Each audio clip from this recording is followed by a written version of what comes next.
നമ്മുടെ ശാരീരികമായിട്ടും മാനസികമായിട്ടും ബൗദ്ധികമായിട്ടും അതിനുമപ്പുറത്തേക്കുള്ള ഒരു ആത്മീയവുമായിട്ടുള്ള ഒരു ഉണർവിലേക്ക് നമ്മളെ നയിക്കുന്ന പല പ്രവൃത്തികളിൽ കൂടിയും പല ചിന്തകളിൽ കൂടിയും കടന്നു പോകേണ്ട 9 ദിവസങ്ങളായിട്ടാണ് നമ്മൾ കണക്കാക്കുന്നത്. പൂർണ്ണത്രയീശൻ്റെ മണ്ണിൽ നിന്നും വന്ന ശാരദ ടീച്ചറെ നമസ്കാരം. ABC മലയാളം ജ്യോതിഷത്തിലേക്ക് സ്വാഗതം. സന്തോഷം. ഇനിയിപ്പോൾ നവരാത്രി ആഘോഷങ്ങളൊക്കെയാണ് വരാൻ പോകുന്നത്. അപ്പോൾ നമ്മുടെ പുതിയ തലമുറയ്ക്ക് സത്യം പറഞ്ഞു കഴിഞ്ഞാൽ എന്താണ് നവരാത്രി ആഘോഷം, അതിലെന്തെല്ലാം ചടങ്ങുകളുണ്ട് എന്നൊന്നും അറിയില്ല. അപ്പോൾ അതേക്കുറിച്ചൊക്കെ ഒന്ന് വിവരിച്ച് തരാമോ? പിന്നെന്താ, നമ്മൾ നവരാത്രി എന്നാണല്ലോ പറയണത് അല്ലേ?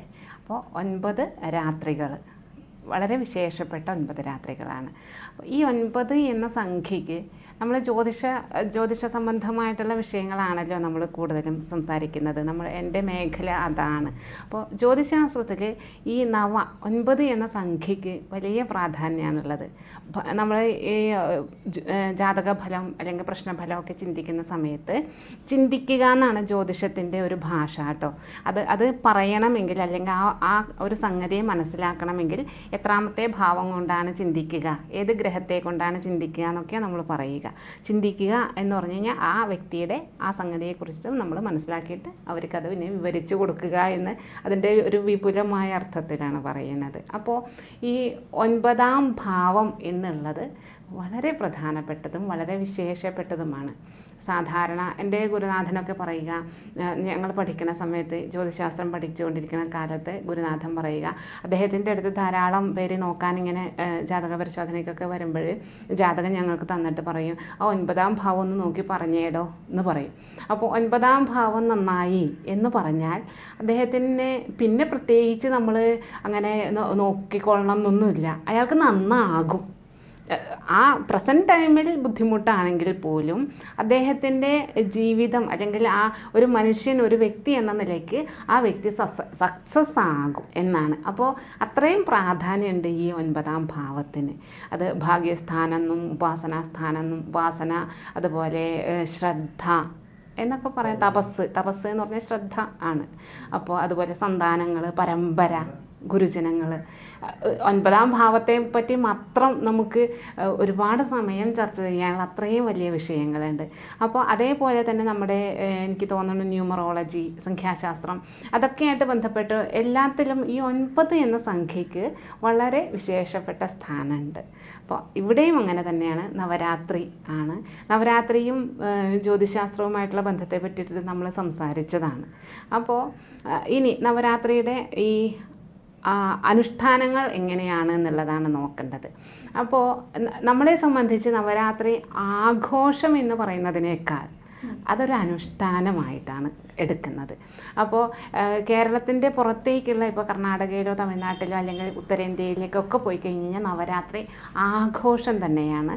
നമ്മളെ സംബന്ധിച്ച് അതൊരു ആഘോഷത്തിനും അപ്പുറത്തേക്ക് നമ്മുടെ ശാരീരികമായിട്ടും മാനസികമായിട്ടും ബൗദ്ധികമായിട്ടും അതിനുമപ്പുറത്തേക്കുള്ള ഒരു ആത്മീയവുമായിട്ടുള്ള ഒരു ഉണർവിലേക്ക് നമ്മളെ നയിക്കുന്ന പല പ്രവൃത്തികളിൽ കൂടിയും പല ചിന്തകളിൽ കൂടിയും കടന്നു പോകേണ്ട 9 ദിവസങ്ങളായിട്ടാണ് നമ്മൾ കണക്കാക്കുന്നത്.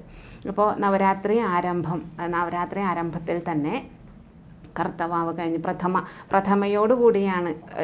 തിഥിപ്രധാനമായിട്ടുള്ള ആചാരങ്ങൾ, അനുഷ്ഠാനങ്ങളുണ്ട്.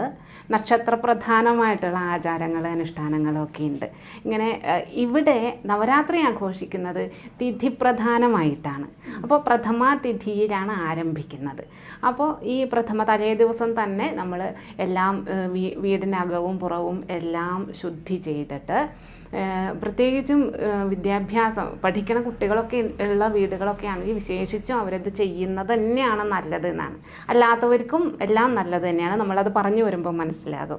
അപ്പോൾ എല്ലായിടത്തും ശുദ്ധിയൊക്കെ ചെയ്തതിന് ശേഷം ആ നവരാത്രി ആരംഭത്തിൽ അന്നേ ദിവസം പറ്റുന്നതും തലേ ദിവസം തുടങ്ങി തന്നെ ഈ ഒരു സംഗതിയിലേക്ക് ബുദ്ധിയെ ഒന്ന് മനസ്സിനെയും ബുദ്ധിയെയും ഒന്ന് മാറ്റിയെടുക്കുന്നതായിരിക്കും നല്ലത് തലേ ദിവസം തന്നെ. അപ്പോഴേക്കാണ് കൃത്യമായിട്ട് നമുക്ക് അന്നേ ദിവസം തുടങ്ങി അത് ഉള്ളിലേക്ക് എടുക്കാൻ സാധിക്കുക. എന്ത് എന്നുള്ളത് ഇപ്പോൾ പറയാം. അപ്പോൾ അന്ന് പ്രഥമയുടെ അന്ന് സൂര്യോദയത്തിന് മുമ്പ് എഴുന്നേൽക്കണം. അതായത് സൂര്യൻ എണീറ്റ് വന്നു കഴിഞ്ഞാൽ നമ്മൾ കിടന്നുറങ്ങരുത്. അപ്പോൾ സൂര്യോദയത്തിന് മുമ്പ് തന്നെ എഴുന്നേറ്റ് വരണം. ഇനി അങ്ങനെ പറയുമ്പോഴും ആ സൂര്യോദയത്തിൻ്റെ തൊട്ട് മുമ്പുള്ള ആ രശ്മികൾ, സൂര്യൻ്റെ രശ്മികൾ നമുക്കറിയാം. ഇപ്പോൾ സയൻസിലൊക്കെ പഠിക്കുന്നുണ്ട്, കുട്ടികൾക്കൊക്കെ അറിയാം.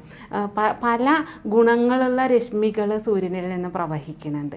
അപ്പോൾ സൂര്യോദയത്തിൻ്റെ തൊട്ട് മുൻപേ നമ്മളിലേക്ക് എത്തുന്ന ആ പ്രകാശം, ആ ഒരു എനർജി നമ്മളിൽ ഒരുപാട് ദോഷങ്ങളെ അകറ്റി ഒരു പോസിറ്റിവിറ്റി നമുക്ക് കിട്ടും. ഒരു ഊർജ്ജം, നമുക്ക് അനുകൂലമായിട്ടുള്ള ഒരു ഊർജ്ജം നമ്മളിലേക്ക് കിട്ടും. അപ്പോൾ ആ ഊർജ്ജത്തെ സ്വീകരിക്കുവാനാണ് സൂര്യോദയത്തിന് മുമ്പേ എഴുന്നേൽക്കണം എന്ന് പറയുന്നത്. എഴുന്നേറ്റ് വന്നാൽ മാത്രം പോരാ, കിഴക്ക് ദിക്കിലേക്കുള്ള വാതിലും ജനലും ഒക്കെ ഒന്ന് തുറന്നിടുകയോ ഒന്ന് മുറ്റത്തേക്ക് ഇറങ്ങി കുറച്ച് ഒരു പ്രാണായാമം ചെയ്യുന്നതും ഒക്കെ നല്ലതാണ്. അപ്പോൾ സൂര്യോദയത്തിന് മുമ്പ് ഉറങ്ങി എഴുന്നേറ്റ് ദേഹശുദ്ധിയൊക്കെ വരുത്തി കുളിച്ച് ഒരു ദേവീക്ഷേത്രത്തിലേക്ക് ദർശനം നടത്തുക. അപ്പോൾ എന്തിനാപ്പോൾ ക്ഷേത്രത്തിൽ പോകുന്നത് എന്ന് ചോദിച്ചു കഴിഞ്ഞാൽ, നമുക്ക് വീട്ടിലാകുമ്പോഴത്തേക്കും നമുക്ക് പല ചിന്തകളുണ്ടാകും. അവിടെ നിന്ന് അമ്മ വിളിക്കുന്നുണ്ടാകും, അല്ലെങ്കിൽ അച്ഛൻ വിളിക്കുന്നുണ്ടാകും, അല്ലെങ്കിൽ അതെടുത്തേ ഇങ്ങോട്ട്, ആ പുസ്തകം നീ എടുത്തേ എന്നൊക്കെ പറഞ്ഞിട്ട് ഇങ്ങനെ പല ഡിസ്റ്റർബൻസുകൾ വരും. അപ്പോൾ നമ്മളുടെ ഒരു ഏകാഗ്രതയ്ക്ക് ഒരു ഭംഗം വരരുത് എന്ന് വിചാരിച്ചിട്ടാണ് ക്ഷേത്രത്തിൽ പൊക്കോളൂ എന്ന് പറയുന്നത്. പരിശീലിച്ച് കഴിഞ്ഞാൽ പിന്നെ വീട്ടിലിരുന്ന് തന്നെ ചെയ്യാവുന്നതേ ഉള്ളൂ, പക്ഷെ പരിശീലിക്കണം എന്നുള്ളതാണ്. അപ്പോൾ ഇതാകുമ്പോൾ നമുക്ക് വളരെ അത് ഉറപ്പാണ്. ആ ക്ഷേത്രത്തിലേക്ക് പോകുമ്പോൾ ആ രാവിലെ എഴുന്നേൽക്കുന്നത് മുതൽ നമുക്ക് ഒരു ആത്മീയതയിലേക്ക് നമുക്ക് കുറച്ചും കൂടി ശ്രദ്ധ കൊടുക്കാൻ പറ്റും. കാരണം അമ്പലത്തിൽ പോയി തൊഴുത് പ്രാർത്ഥിച്ച് വരണമല്ലോ. അപ്പോൾ ശ്രദ്ധ അവിടെ നിന്ന് തുടങ്ങി തന്നെ എഴുന്നേൽക്കുമ്പോൾ തുടങ്ങി തന്നെ അങ്ങോട്ടേക്ക് വരും. അപ്പോൾ ദേവീക്ഷേത്രത്തിൽ പോയി തൊഴുത് പ്രാർത്ഥിച്ച് വന്ന് അതേപോലെ തന്നെ അന്ന് ഒരിക്കലെടുക്കുക എന്ന് പറയും നമ്മൾ. വ്രതമായിട്ട് 9 ദിവസവും വേണ്ടതാണ്. അതുകൊണ്ട് പരിപൂർണമായിട്ടുള്ള ഈ ഭക്ഷണം ഉപേക്ഷിച്ചിട്ടുള്ള വ്രതം നടക്കില്ല. വിശേഷിച്ചും കുട്ടികളെ നമ്മൾ അതിന് പ്രേരിപ്പിക്കില്ല. മാത്രമല്ല ഈ അങ്ങനെ ഒരു വ്രതമല്ല നവരാത്രിക്ക് പറയുന്നത്, ഒരിക്കലായിട്ടാണ് പറയുന്നത്. അപ്പോൾ കാലത്തും രാത്രിയിലും അരിയാഹാരം ഉപേക്ഷിച്ച അത്രയും നല്ലത്. കാരണം എന്തിനാ അരിയാഹാരം ഉപേക്ഷിക്കുമ്പോൾ പലപ്പോഴും കുട്ടികളെപ്പോഴും ജിജ്ഞാസുക്കളാണ്. അപ്പോൾ കുട്ടികൾ ചോദിക്കും, അങ്ങനെയാണെന്നുണ്ടെങ്കിൽ ചപ്പാത്തി കഴിക്കുന്ന ആൾക്കാരോ സ്ഥിരമായിട്ട് കഴിക്കണം, അപ്പോൾ അവർക്ക് എന്നും വ്രതമല്ലേ എന്ന് ചോദിക്കും. അങ്ങനെയല്ല, നമ്മൾ ഏറ്റവും ഇഷ്ടപ്പെടുന്നത്, കേരളത്തെ സംബന്ധിച്ച് ഏറ്റവും ഇഷ്ടപ്പെടുന്നതും നമുക്ക് ഏറ്റവും ഇവിടെ കൃഷി ചെയ്യുന്നതും കാലാവസ്ഥയ്ക്ക് അനുകൂലമായിട്ടുള്ളതും ഭൂപ്രകൃതിക്ക് അനുകൂലമായിട്ടുള്ളതും എല്ലാം അരിയാണ്. അപ്പോൾ നമ്മൾ നിത്യേന കഴിച്ചുകൊണ്ടിരിക്കുന്നത് അരിഭക്ഷണമാണ്. അപ്പോൾ അതിനെ ഒന്ന് മാറ്റി വെക്കുക. അപ്പോൾ എളുപ്പത്തിൽ ദഹിക്കുന്ന കുറച്ച് പഴങ്ങളോ അല്ലെങ്കിൽ കരിക്ക്, ഇളനീര്, അങ്ങനെയുള്ള സംഗതികളൊക്കെ രാവിലെ കഴിച്ച് കഴിഞ്ഞാൽ അത് വയറ് നിറച്ച് കഴിക്കരുത്. കുറച്ചിട്ട് വിശപ്പ് അടങ്ങാനുള്ള ഭക്ഷണം അത് കഴിക്കുക. സാധാരണ പോലെ സ്കൂളിൽ പോവുക, അല്ലെങ്കിൽ പഠിക്കുക, എന്താണെന്ന് വെച്ചാൽ നമ്മുടെ നിത്യകർമ്മങ്ങളിൽ ഉച്ചയ്ക്ക് ഭംഗിയായിട്ട് ഊണ് കഴിക്കാം. അതിന് തടസ്സങ്ങളൊന്നുമില്ല. പക്ഷേ വെജിറ്റേറിയൻസ് പച്ചക്കറി ആയിരിക്കണം കഴിക്കുന്നത്. മത്സ്യവും മാംസവും ഒക്കെ ഒഴിവാക്കണം. അപ്പോൾ അതേപോലെ, അതായത് ഈ തമോ ഗുണം വരുന്ന അല്ലെങ്കിൽ തമോ ഗുണത്തെ ഉണർത്തുന്ന, രജോ ഗുണത്തെയും തമോ ഗുണത്തെയും ഉണർത്തുന്ന ഭക്ഷണം നമ്മൾ ഒഴിവാക്കണം എന്ന് തന്നെയാണ്. അങ്ങനെ ഈ സസ്യാഹാരം മാത്രം കഴിക്കുകയും ഒരിക്കലെടുക്കുകയും ഒക്കെ ചെയ്ത്, അതുപോലെ തന്നെ പകലുറങ്ങാൻ പാടില്ല. അസ്തമയത്തിന് സന്ധ്യയ്ക്കും നമ്മൾ പ്രാർത്ഥിക്കുക എന്നുള്ളതുണ്ട്. ക്ഷേത്രത്തിൽ പോയി പ്രാർത്ഥിക്കുക. ദേവീക്ഷേത്രങ്ങളിലൊക്കെ അന്ന് വളരെ ഈ നവരാത്രി കാലം വളരെ വിശേഷമായിട്ടുള്ള പൂജകളൊക്കെ ചെയ്യും. അപ്പോൾ സന്ധ്യയ്ക്ക് ഒന്ന് ക്ഷേത്രത്തിൽ പോയി പ്രാർത്ഥിക്കുക, അല്ലെങ്കിൽ വീട്ടിൽ തന്നെ ഇരുന്ന് പ്രാർത്ഥിക്കുക. രാത്രിയിലും നമ്മൾ രാവിലെ കഴിച്ചതുപോലെയുള്ള ഈ അരിഭക്ഷണം ഒഴിവാക്കിയിട്ട് പരമാവധി അങ്ങനെ ചെയ്യുക. അല്ല എങ്കിൽ ചോറ് ഒഴിവാക്കുക എന്നുള്ളതാണ്. അപ്പോൾ കഴിയുന്നതും പഴങ്ങളൊക്കെ കഴിക്കുന്നതായിരിക്കും നല്ലത്.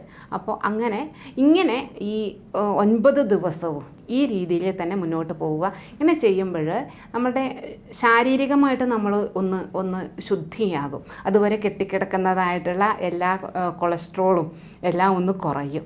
അതുപോലെ തന്നെ മാനസികമായിട്ടും, കാരണം നമ്മളൊരു മഹത്തായിട്ടുള്ള ഒരു കർമ്മത്തിൻ്റെ ഭാഗമാവുകയാണ് എന്നുള്ള ഒരു ചിന്ത നമുക്കുണ്ടാകും, നമ്മുടെ മനസ്സിലുണ്ടാകും. അതേപോലെ തന്നെ ആത്മീയമായിട്ടും നമുക്ക് ഉണർവ് വരും. ബുദ്ധിതലത്തിലും ഒരു ഉണർവ് വരും. നമ്മളിപ്പോൾ ഈ നമ്മളുടെ ഫോണിലും അല്ലെങ്കിൽ ലാപ്പിലുമൊക്കെ പല ആപ്പുകൾ നമ്മൾ ഡൗൺലോഡ് ചെയ്ത് അല്ലെങ്കിൽ പല സംഗതികളെ സ്റ്റോർ ചെയ്ത് വെച്ച് ഈ സംഗതി അവസാനം പൊട്ടിത്തെറിക്കുന്ന ഒരവസ്ഥയിലേക്ക് എത്തും ഇല്ലേ? അതേപോലെ നമ്മൾ ഓരോ ദിവസവും കടന്നു പോകുമ്പോഴും ഒരുപാട് അറിവുകളായാലും ഒരുപാട് അനുഭവങ്ങളായാലും നല്ലതായിട്ടും മോശമായിട്ടും എല്ലാമുള്ള കുറേ ഓർമ്മകളെയും എല്ലാം നമ്മൾ നമ്മുടെ മനസ്സിലും ബുദ്ധിയിലും ഇങ്ങനെ സ്റ്റോർ ചെയ്ത് വച്ചിട്ടുണ്ട്. ഇതിനെ ഒന്ന് ക്ലീൻ ചെയ്തെടുക്കണ്ടേ? ഇതിനെ ഒന്ന് വൃത്തിയാക്കി എടുത്ത് അപ്പോൾ ഈ 9 ദിവസത്തെ ഈ ചിട്ടയോട് കൂടിയിട്ടുള്ള വ്രതം അല്ലെങ്കിൽ ഈ ഒരിക്കൽ എന്നാണ് അതിനെ പറയുക, അതന്നെ ആ ഒരു വ്രതത്തോടു കൂടിയും കുറച്ചുകൂടി ഒരു ആത്മീയമായിട്ടുള്ള ചിന്തയിൽ കൂടിയും കൃത്യമായിട്ടുള്ള ചിട്ടകളിൽ കൂടെയും കടന്നു പോകുമ്പോഴേക്കും നമ്മളുടെ ആ ഉള്ളിൽ നമ്മൾ ശേഖരിച്ച് വെച്ചിരിക്കുന്ന അനാവശ്യമായിട്ടുള്ള ചിന്തകളെയും ഓർമ്മകളെയും ഈ അത്യാവശ്യമല്ലാത്ത കുറേ സംഗതികളെ അത് വളരെ വേണ്ടപ്പെട്ടതാണെന്നുള്ള രീതിയിൽ നമ്മൾ ശേഖരിച്ച് വെച്ചിട്ടുണ്ടാവും.